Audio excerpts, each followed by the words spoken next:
Noong unang bahagi ng ika-19 na siglo, sa bayan ng Pampanga, isinilang ang isang batang lalaki na sa unang tingin ay tila ipinanganak para sa kabanalan.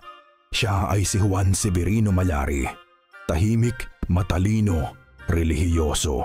Lahat ng katangian ng isang mabuting pari ay nasa kanya.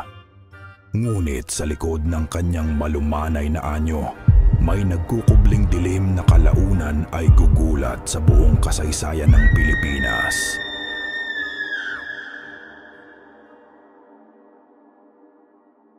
Lumaki si Juan na masigasig sa kanyang pag-aaral. Naging mahusay siyang seminarista at kalaunan ay naordenang pari sa bayan ng Lubao. Ngunit kahit gaano siya kadedikado sa kanyang tungkulin, may isang sugat na hindi gumagaling sa kanyang puso, ang pagkakasakit ng kanyang ina. Ayon sa mga ulat, naniwala si Mallari na ang karamdaman ng kanyang ina ay hindi ordinaryo. Isa raw itong sumpa at para gumaling siya, kinakailangan ng isang sakripisyo, ng dugo at ng buhay ng iba.